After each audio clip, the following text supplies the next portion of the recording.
else again. Here we are, heading to picks and bans. This is our job, by the way. 0-5 for DFM. You know, I think obviously monumental again that they have made it this far, but very, very hard group. Yeah, I mean, if only they had an easy group like FPX and Damwon, it would have been free. Straight through the quarters. Okay, maybe a little too soon, but you know, I respect the body's still fresh, but I respect you. You gotta do what you gotta do. Lee Sin banned away alongside the Lucian. LeBlanc now coming up. That's the triple L. We'll see if it's gonna be 6 Ls after this one, with Aurelia now taking off the board as well. Yumi's available. Interesting to see if DFM is willing to pay Umi, or if T1's willing to give it away. Last time they gave Yumi away. I think they'd be willing to play it. I mean, we saw Steel have a fantastic talent game. That pairing is really strong. If you're not going to ban it and you're not willing to pick it, well, you're going to give Red Side a really strong one. You have to. It feels like it's a must at this point. It's just such a strong champion. Certainly the case. T1 will see what their answer is going to be. I mean, earlier today they showed that they can very much beat the Yumi. I think the Poppy pick just generally very strong. If she ever dismounts anywhere near Poppy, she's dead. All the champions that Yumi wants to pair with want to dash anyway, so we'll see if that's going to be the priority. Maybe it's something that DFM try to proactively take away. I mean, my assumption is they'll probably just go Leona on 3. I think that Leona has been another really highly prized support. Does give them the ability to engage. Going double AD carry in their 1-2, you're expecting this to be Graves top for Kana. Of course, you do have the other option of just going a more defensive route and going an Enchanter to match the laning power of Yumi. Exactly, and it'll at least give them pressure through bot lane. I'm expecting that to be a Lulu on 3, because they definitely don't want that to be taken away. The Thresh is available. Keria is a great Thresh player, so that is an option if they just want to play directly to bot lane. See what the options are going to be. I really just generally like the Yumi Jhin pairing though. Jhin obviously so strong on his own, wants to sit in the back line anyway and kind of rain down a little bit more poke, soften them up before the fight starts. So it does free up Yumi to be more focused on those bruiser style champions. But who are they going to pick to pair with this Yumi so effectively? The Zoe, not what we normally look for, but now a lot of poke on the side of DFM. They have actually just so much poke, huge range advantage at this point. Have to see how they can utilize it. Yeah, I'm not surprised with the Lulu being hovered, but that's an Arya special. That's been his best champion domestically and at this tournament. So not surprised that in what feels like your final game, you want to show your best self, and putting yourself on the Zoe, I think a good call. This stage now heading into the ban phase though. Lulu picked up. Keria and Gumayusi set up to dominate the bottom side of the map if they get going. Always difficult to take down Nephelios when he's paired with this Lulu. Yeah, the Talon ban, I think that makes a lot of sense. You know, I called it out earlier. Steel had actually had a really good game against EDG. It wasn't a loss, but really was a standout player for them. And that pairing alongside Yumi is something that Owner and Keria also showed really can be very, very powerful. Could also look towards a top lane ban. Evie has been getting Urgot banned against him all the time. They already have their top laner, and we're expecting DFM to just ban away mid laners here to try to protect Faker. Yeah, I would have expected a perfect composition for DFM to be Jace and Xin. Good thing that Xin was banned, but they can still find a jungler that can fill that position just as a frontliner, just because you're going to have a pretty poke pick type of composition on the side of DFM, so still a few things available. Taking their time on this final ban from the side of DFM. Have to be careful about what they pick here. Really pondering the options. The J4 are going to be the one that comes out. Makes a lot of sense. A lot of immobile carries so far from what we've seen on the side of DFM. Yeah, and I also think that, honestly, T1 needs some sort of engage, right? You know, they can play it a little bit slower, a little bit kite back, but like Graves generally wants someone to engage for him to set him up.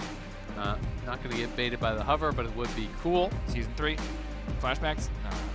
Okay. Also season 3, but like every season, less spicy. Yeah. Well, now if it's Orianna, I feel like for sure Owner's going to go for some sort of an engage. You generally want setup for this. You're playing double AD carry with 2 shielding champions. You want some sort of a front line that can actually create space so that they can move forward.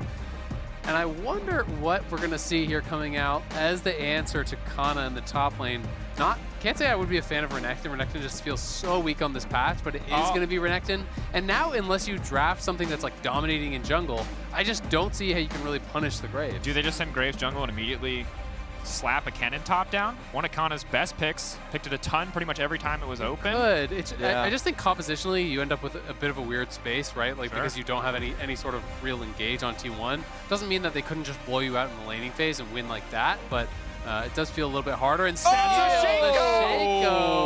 Okay. I think he actually brought this out in the LJL a number of times. I want to say, I don't have the stat great to mind, but I want to say it's something like 4-0. Like Marcus, he played bring us it the stat. a significant 4 amount of times Insane. in the 4 times LJL. confirmed. Thank you, Marcus. Wow. And he also drew bans in the LJL. So this is not actually a troll pick. This is not a like, it's our last game of Worlds, haha. It's actually a real pick. It is respected in the LJL. And it's very exciting. I think throwing a curveball like this makes a lot of sense. And for me, just instantly looking at the mid lane. You want to be able to get flash off of Faker on the Orianna and set Arya up to succeed. I believe that has to be the strategy. Either way, look towards your top side of the map and getting Evie and Arya ahead. So Owner goes for the Kiana. That is going to be their way to get things started. Send it to Kiana, paired up with the Orianna to deliver that shockwave follow-up potentially. It is a very squiffy composition here on T1. Going to have to kite out the initial engage from the champions like the Shaco, like the Renekton, like the Yuumi. But if you can actually back off, they have so much damage coming through that the front line is going to get roasted from DFM. And you have an Aphelios with an Orianna and a Lulu standing next to him. Yeah. You've got a Graves with an Orianna and a Lulu standing next to him. He's going to be very fast. He's going to be very hard to kill if those initial cooldowns do not finish him off. That being said, if you can get ahead here as DFM, and that is a big if because T1's early game is legendary, you can run over these types of squishy compositions. You find an engage from ahead, everyone can start to crumble on the T1 side. That's why I'm interested in the first clear here for Steel, because if you can get a flash through mid lane or change up timings on the top side of the map, so now, sure, Graves, who's been throughout the tournament running rough shot top lane, getting pushed it off, just picking up plates on turret, then great. You have a Renekton that's rolling. You have a play around Dragon, maybe even a TP advantage. So really interested to see what Steel's pathing is. I'm also interested to see if T1's actually going to invade Shaco, because a lot of Shacos, really do kind of depend on the early box setup to have a super fast clear, especially some Shacos do the boxes at multiple camps, Yeah. right? Trying to really accelerate the clear speed. And in a lot of organized plays, people will actually just do a strong invade as long as they're confident they're level 1 to try to just pop the boxes back out and really slow down the Shaco's clear. You can see Keria hovering. Has Gumayusi in the area. Yeah, it's line of scrimmage, though. I don't think that they're looking to do it. And this first Shaco box is actually really smart, because if T1 were to invade, they at least have this one to try to defend. It's going to spot them out if they step too far forward. Swept and taken down. But now they can be reasonably sure that Shaco is starting on the top side, or at least not able to start multiple camps as they've cleared Raptors. Maybe he is on red, maybe he's on top side. They're not 100% certain. You can even see here on top side, Kana just walking in just to get any vision on if he could see Shaco. And this is actually pretty smart. So I think they basically anticipated it. He puts one defensive box over by the red buff to just cover the invade, and then 2 boxes here on Wolves. So he's actually not starting a buff. He is potentially starting there on the Wolves to just actually circumvent this. And he'll drop a 3rd box over at the blue. So he'll clear the Wolves, he'll move up to the blue, pull the blue back into that box, have his cooldown up for potentially another, and try to really accelerate that clear while making it safe from the invade. Thankfully, T1 will still be able to get to see what side of the map he's starting on. Of course, late ward being put down by Kana, so should recognize Steel's going to be looking for bot side, maybe even challenging for bot scuttle, so Owner will be ready for that. But you can also see the comparison between a Shaco and a leashless Kiana jungle start. The pace, obviously, very much in favor of the Shaco early on. Has Ignite as well. So see how Steel wants to play this. If you've played solo queue ever in your life, you know how miserable it is to be ganked by a Shaco. Very oppressive champion early in the game. And with Hail of Blades here as well, the early game power pretty high. I am expecting it to be an AD Shaco. So it'll be interesting to see exactly where he wants to go. If he's going to go straight towards Mythic, if he's going to go Ghostblade, which we've seen a lot of lethality champions rushing towards, or even something more like an Umbral Glaive to control vision. He's pinging this top side, and so good thing Kana was able to get that ward off so he can just back away from the wave and play as safely as possible. It makes it so now Owner knows that he can play for this mid lane for Scuttle, but Faker... There you go. Going in. Is immediately going to get the flash out. 2 shot poison on wow. top of that. Big early damage. I love that. He didn't even use the Ignite. It's so common to see people just autopilot on that, press the Ignite on their first gank, but he forces the flash without using it, and now could run into Owner here, and he would have Ignite advantage, but Owner does have red buff and Steel does not. Be difficult. Is he going to go for the play? If he baits him into the box, it should be Yeah. decent setup. Backstab going to be important here, but good ward from Owner just to make sure he has been the entire time. And just take a look at the bot lane. You're going to have Gumayusi and Keria moving up because they've had Cryo now. So even with the work Steel's been putting down, going to be pushed off of Scuttlecraft. And I got to say, Walt Faker did have to burn flash there, and it's been a solid early game. Hold that this thought, Arya. Going forward. Big damage. Finished it! First blood Faker! This man does not stop. Last game was the Twisted Fate show. Even though it was a loss, he comes out and he first bloods Faker 1v1. Back-to-back games. Aria is showing up, and they're TP top. Zoe now coming in as well. Evie now dashing through, stacking up the Rage, has Conqueror proc. Not going to be able to see him in the smoke screen, but now they're stepping forward. Kana's going to be in trouble dashing into the bush, but Aria can just walk forward. He doesn't have enough health. Aria taking his time on this one. This man is out of his mind. 2 kills already. Crown this man. Insane start from Aria, and really smart from Evie to just play around the minion wave so Graves couldn't even get a return kill there. And I honestly did not think I would need to use this graphic today, but here we go. Let me remind you that we are expecting 5-1, 5-1 tiebreaker end of the day. We want to complete the EDG T1 best of 3. That's what the people are waiting for. But DFM, they're looking to get 1 win on the board. If they get that 1 win over T1, EDG beating 100 Thieves, and unless 100 Thieves also beat EDG, that's EDG out in first, SKT out in second. T1 rather. Yeah, I mean, that'd be a huge win. I will say Steel's clear has been incredibly slowed down. You know, they were playing so heavily around that bot scuttle, and he still had all 3 bot side camps available. He now did get his red, but he lost his Krugs. Looks like he's going to lose his Raptors here as well. And we can watch this one more time, just walking straight up, using the cleanse for the move speed, auto into the sleep, backs out of turret range, and then the paddle star around the minions, plus the empowered auto, the stolen flash to bounce right back out. That is clean from Aria. Absolutely. Owner now stepping forward, though, on the bottom side. They're going to have to respect it on the side of DFM. Already 1 plate getting taken down. Remember, Shaco was the crazy variable. Aria certainly coming out as well, something T1 might not have been ready for. But otherwise, across the map, it really is a full court press. Mid lane really the only strong point right now for DFM. Faker potentially in trouble here. 2-ship poison.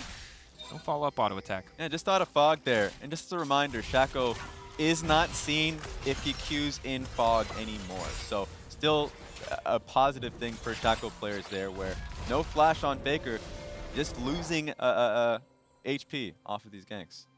And you can see Evie's trying to hold the wave, but this always gets a little bit dicey when you're already kind of low on health. You know, he's trying to make it feel risky for Kana. Kana's so healthy, and he does have a ward in the river. And until you actually have levels on Shaco, like, you can't just queue over the wall and get all the way into the lane. So he's feeling pretty safe, and I do think that Evie overplayed his hand. When you really try to freeze into a heavy wave like that, you take so much harass. And unless the jungler is there immediately to punish, it doesn't get you anything. And in this case, T1 is actually looking to dive instead. Unless Evie hits 6, he's in danger. Oh, the whip. Kana just hit level 6. Ulti going wide is big. Owner can now step forward. Waterblade, if he double dashes to the wave, will he hit 6? Wants to clear it, is immediately going to hit 6, is immediately now going to ult. He's holding on and he's moving back. That's Owner's flash gone. Steel now on the way in. Ignite coming in from the invisible Shaco. Will now be revealed. Kana holding the line, though, playing with confidence. That was actually really well played. Evie dashing into the wave, killing just enough minions to get 6. They get 2 flashes off that for just the ulti and the ignite. And Steel also just backing them up there, was on Gromp and in position in case that were happening, so they didn't feel concerned about it. But yeah, it started with Evie taking a bad trade, but in the end, able to defend him. Evie now going to push this wave in. Kana backing off. Looks like they are going to fish for the collapse here. Steel, of course, has already backed Evie. Right when we praise him, it might be a little bit too late, but there's no CC here, and that means he should be able to make it out. They'll take out the burst damage, barely! Ooh. Oh, yikes. That actually hurts. I thought he was at least TPing to base, so he would have been back to base quicker, but does get out. Unfortunately, means his recall is going to be pretty delayed, as he was just TPing to that tier 2. But either way, does escape. And maybe Steel needed to stay around a little bit longer, but I think they made the read. Kana's really low. They both just flashed. They expected T1 to have reset. They stay out on the map for a longer time there. They do get out the TP. And so now I'm seeing T1 stabilizing, and a lot of it's based off of Gumayusi and Keria. Earlier on, they were able to threaten dive, push gang on Yutapon off the wave, and so they're behind. And they've been at under turret for quite some time, so maybe Steel can upset that. He is positioning for a gank.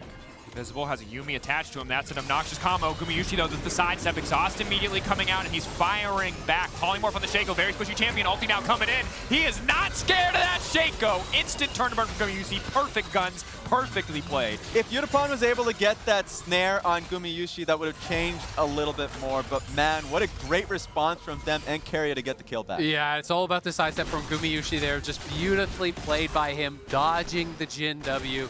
And as soon as that comes down, Steel knows that he can't actually close the gap, so he's immediately retreating, but he is not 6. His farm has been very slow here. You can see a number of camps actually behind Owner, who already is 6. So you don't have a lot of defensive tools there. When you use the Q in, no way to really get out. Yeah, and it's getting worse and worse here. Just taking a look at this now on the setup. I like the idea because T1 would be in position for a dragon, as you can see, with Owner in the river. But yeah, they turn it on their head, able to get enough damage. Ignite also pinging so they can get the kill on towards Shaco. Now looking towards Rift Herald. And the thing is, if you make a single misstep in that gank, you are guaranteed to die. He had no ammo on 2 guns, which means he gets to cast 4 abilities in the space of half a second, and he might get to do it again. Steel now running. Evie now going forward, just wants to focus his kill on Kana, and he's going to grab at least 1. Fury not stacked quite yet. Steel has to be careful on this one. Level 6 has the ultimate and can use it, but the Yuumi will reveal who the real one is. Still, the clone Shaco going in. The Renekton locked into the wall. The Shaco locked up anyway. Carrier can backstep, but now they're going in. It's a fear coming out. Evie will go down. Udapon stepping forward. Faker, no mana in the area. Arya is here. 4-shot available. The Gumayusi just going to start to walk it down. DFM, scrappy fight on the top side. Yeah, DFM did not expect everyone from TM to be there, or T1 to be there, rather. As the bot lane was already there, when Steel jumps over the wall and Gumayusi and Carry are waiting for him, they were not ready for that, but Evie does get the solo kill on Nakana, so not bad whatsoever. Yeah, the setup happened during the replay. And it looks like now Steel's looking for another play on Gumayusi. But in the end, T1, their aim was Rift Herald. They can still go towards it. They're keeping their bot side up in the top lane. And so it's going to be pretty difficult for Detonation Focus Me to kind of try to stop them. Here they are. Oh, very high stakes to go into the Velios. He's got all the guns that he needs. He's going in. He's healing up. What are you doing? This is when the champion is the strongest. You just walked right into melee range. Your red gun, white gun, and a Lulu right next to you. Steel learned that one the hard way. Red, white, don't fight. Yeah, that was a math test, and DFM did not pass. They didn't have the calculator. Nope. It's hard without the old Red plus white TI-83. equals gray. That's the math on that one. You hate to see it happen. You do hate to see it. T1 now pushing in the mid lane. Their lead steadily growing. Yes, some strong individual moments from the side of DFM. Arya now fishing in for big damage. And while that looks good, the 2K gold deficit certainly does not. That's true. But if you squint, you could only see what was happening in the middle of the screen. Be like, DFM's doing great. If we highlighted it like one of those Chinese TikToks where you can't see the scoreboard whatsoever, just the little right there, it would have been perfect. Ooh, Faker. So Shaco definitely not working out so far. I mean, it's tough, honestly. You're playing essentially like what works as an assassin here, kind of. And every time he's going in against Kara, he has to use the Q to actually get in. But then when that's on cooldown, he just gets polymorphed immediately, and he's getting exploded during the polymorph pretty much every single time. Really starting to actually struggle, both to keep up in farm and to actually really get anything done in these plays. That's why I want them to use Arya a little bit more. A lot of the times they think they're strong enough to be able to just come in as a trio, knowing that Owner is back in base, or earlier on in the game knowing that Owner was in the opposite side of the map. But just use a strong point of the map. He's been doing really well here, and now they're trying to make that happen. Okay, damage, but while we all know what it feels like to play against the Fed Shaco, you might now recognize what a behind Shaco does, and it is very little. Yeah, I mean, Steel is so unthreatening. Like, you have to kill Gumayusi to do anything. Gumayushi's playing with Exhaust. He has Carrier behind him on the Lulu. He has a full shield bow completed, and it's a phage pickaxe. You know, there's no threat whatsoever from Steel. So at this point, T1 should feel confident to just show up to objectives, start taking them, and make DFM come to you. It really is just going to be the Gumayusi show. Of course, all of T1, though, looking relatively strong. You can see Faker still mid-lane pressure, still getting plates, but he's going to go Tabby, he's going to go Collector, and he's going to one-shot you. He's not going to need to auto-attack, he will just push abilities. Yeah, and once again, Udapon and gang have to leave this turret. Just free turret plates there, going over to Gumayusi and Keria. And yeah, Rift Herald being placed. This is something that T1 can just do on repeat. Regardless of where Gumayusi and Keria are sitting, they can just consistently play around this strongest piece, and it's working out well for them. See the struggle for Steel. It's just going to take a lot of time to clear that out. Arya flashing through, trying to outplay Faker. Faker flashing over the wall, however. Portal jump, where's it going to go? Second Herald charge on the bottom side. Arya desperate to finish the kill, but will not find another 1v1. Has a stolen flash. Faker forced to retreat, so Arya should be able to trade a little bit of something back. Man, I've got to say, yes, it's very clearly looking like it's going one way at this point, but Arya has played like such a monster today. He is truly showing that he is world class. He absolutely gapped Avadaga last game. He's gotten the kill, and he's gotten the pressure on Faker this game. Yes, he got some help from Shaco, but he is playing so well today. Definitely is. Owner's just going to do what he can to catch the experience and the wave, and T1 just steadily pulling ahead. Again, small moments, good moments from DFM, but sadly the Shaco really shut down in the early game. Makes it feel like it's going to be so hard for them to get anything done to stop T1's steadily snowballing gold. Yeah, they have to do something about Kana here. I say that as Gumayushi and Carrier are back in the top lane to back him up and get this top turret. But he's just been a beast throughout the tournament, having the highest CS differential, and overall has been getting a lot of draft resources. The Graves has been a real power piece for him. It's also getting a lot of owner resources up there in that top lane. I think the difficult part too now is they just keep sending him to different lanes. He keeps farming, he's pulling ahead of the Renekton despite having 2 deaths already, and now Gumayusi, they're just using him as a strong point, rotating around the map, breaking down all these towers. Is he going to get the plate before 14 minutes? No. No, he is not. Yep, well, they did take that tower down. The lead really growing here now for T1. The Chemtech Putrefier is done for Carrier. 2,000 gold lead there on the AD. 1,500 on supports.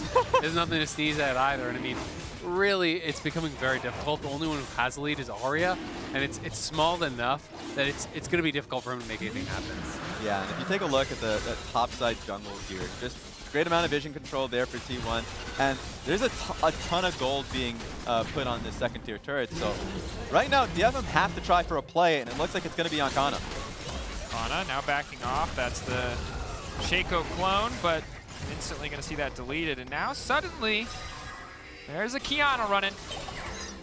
He's going to get caught out by the sleep. Arya not going to turn back and try to fire again. Steel waiting in the darkness, but he's just forced to recall. T1 really not scared of DFM whatsoever. But that's the benefit here from having so much vision in the top side, is that they didn't see them cutting through the top lane straight to the jungle. And now they're going to have first touch of this turret. So great job from T1 overall, making use of Gumayushi. I mean, they just know they're so insanely far ahead.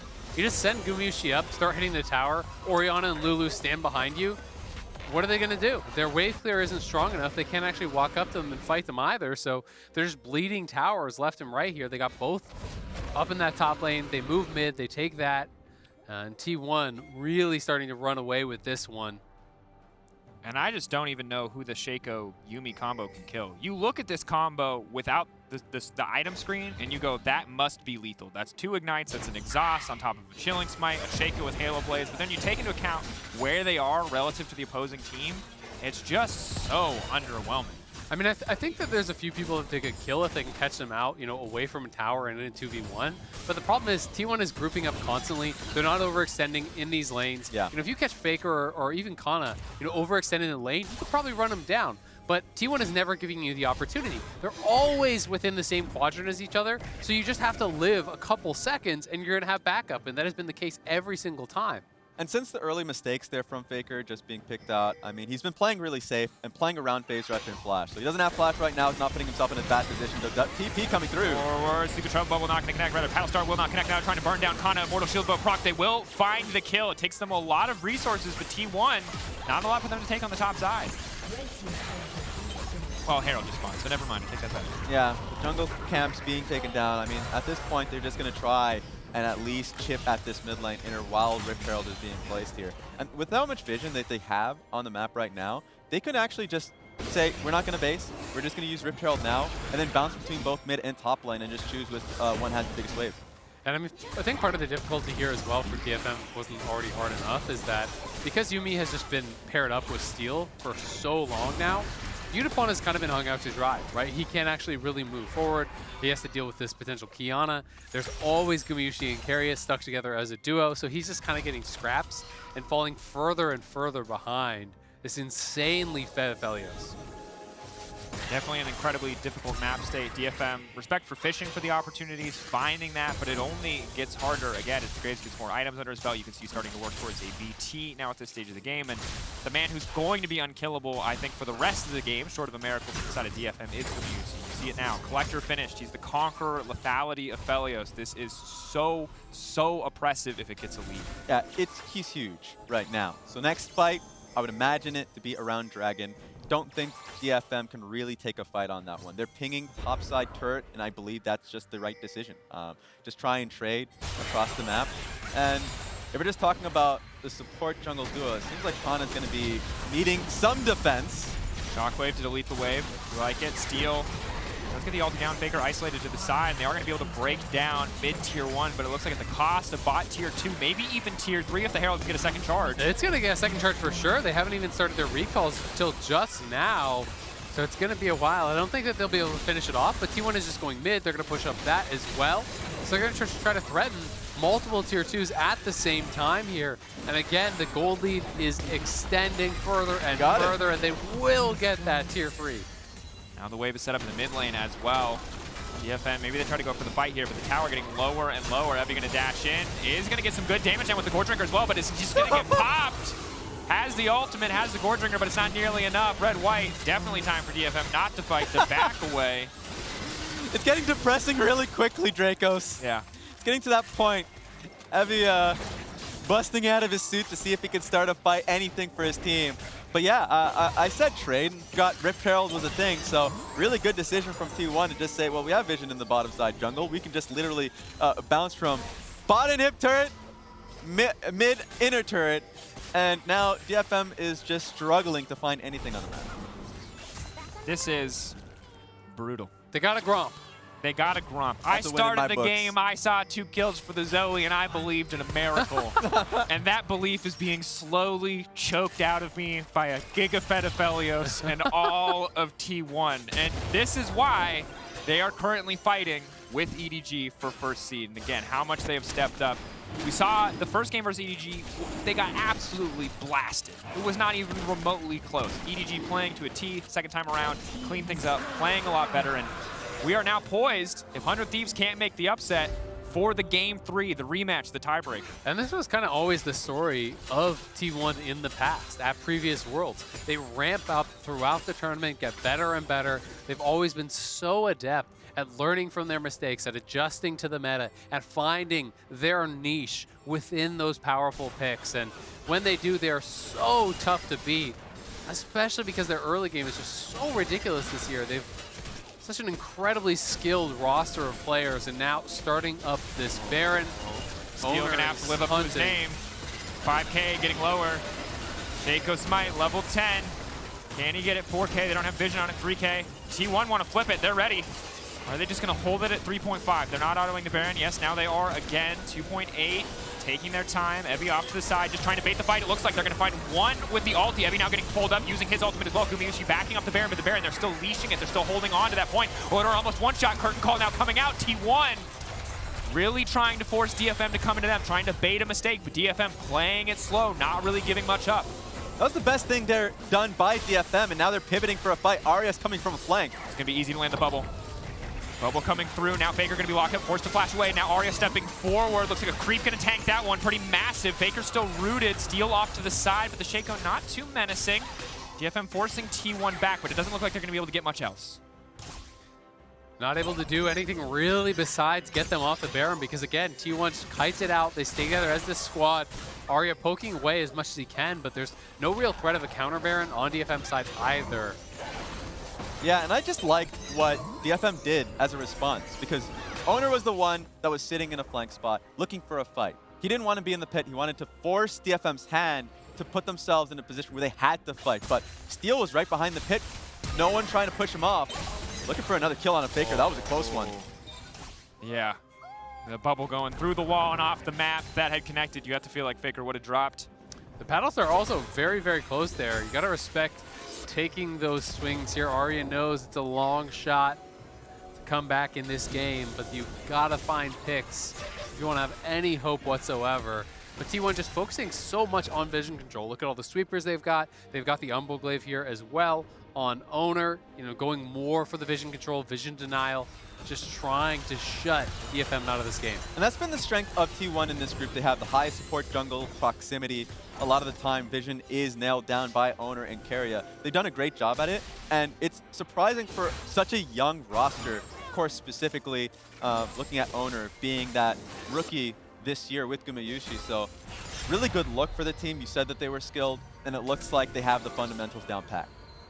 Very crucial. And it feels like we're kind of just on this collision course for the tiebreaker. At the end of the day, of course, there is the chance that DFM can make something happen, or that 100 Thieves can potentially pull off a miracle. But given any sort of upset, nothing like that happens. It is going to be T1 versus EDG. meeting for that first place seed. And EDG, despite being the LPL #1 4 times now, have never come out of groups #1. They always come out in second place. They always seem to fall short at Worlds, and T1 is looking to try to make that happen here once more. INTZ tiebreaker. Got H2K out in first seed. Thank you, INTZ. Part of the 2016 run. C, BDG can make just a small bit of history today by taking T1 down in the tiebreaker, but of course, one game at a time. For now, Steel locked up, has to play careful. Of course, Yumi is getting stronger. She does have the Ludens Echo completed, so isolated members of T1 are still very much vulnerable, but when they play as kind of this death ball, it's so hard to get through both the Orianna and the Lulu shielding. Yeah, they're going to have to go back there. I guess the blue trinket is being hidden by the control ward, but ultimately, wow, that's a lot of damage on a ward's owner. They just wanted to play with time there, knowing that Graves was just threatening down bot lane. No one was responding to him. Now, Renekton is going down there, but I think T1's doing a good job playing it respectfully, and now they should just start up. Yeah, there we go. Yeah, they're going to try to force here. I mean, they have no engage, so they can't really pick a lot of their fights. The only way to get fights is to actually go to the Baron, but then they have no tank, so the Baron is somewhat dangerous. They're relying on these shields. And DFM trying to get in here to stop them, but it is going down fast. Still leaping out, heavy off to the side. It doesn't look like they're going to be able to get into the pick. Can they do it? Steel. Can he find the miracle? He ults, but that just means he does not have time to land the smite. DFM now trying to force the fight in the meantime. Gumayusi on the backside, but he has not taken any damage yet. Red, white, do not fight. Do not take this one. Gumayusi finding kill onto the Shaco. In the meantime, all of DFM running. Yutapon got the 4-shot in the extra movement speed. Arya trying to lay down some damage from downtown, but Ebby just going into the meat grinder and getting chewed up. Owner can leap forward with the water blade in a moment. 3 members of DFM left standing as they back away, but T1 with the Baron can push in for so much more. Gumayusi, oh yes! Okay, I see you. Oh, that's Owner Faker. is Hello, styling. Faker. Here we are. Hello. Faker TP. Arya fishing for one more kill. Won't be a solo kill, but goes golden. Kana there to body block the follow-up Paddle Star, and T1 just marching down mid lane. They've got a Baron-empowered wave. It might be enough to end the game, but Steel coming back. It feels like instead it will just be 2 quick inhibitors picked up. Hey, they want to go for it. At least Kana's just trying to pressure that one turret. But yeah, just take a look at this. It's just insane. Gumayusi unkillable. Doesn't need to use his sums on that one. On one side, and on the other hand, Owner are looking from a flank, and that's just been what Owner has been doing throughout this game. Has been really creative with the vision that they do have. And taking out this Axe effect replay here, DFM wanted to push in. A great call to use ulti just to stun up the members of DFM so they don't have a chance to steal. Yeah, and then it's all about the shockwave from here. As the 3 members of DFM try to exit out, Faker finds him as he has so many times before. No chance for them to get in, no chance for them to get away, and Faker again. On locked up. Faker taking his time with this one. Clockwork wind up and a command attack gonna finish that kill off. Steel running, he's invisible, but T1 are still hunting him down anyway. On the chase, Whimsy does come out. T1 feels like all but certain victory.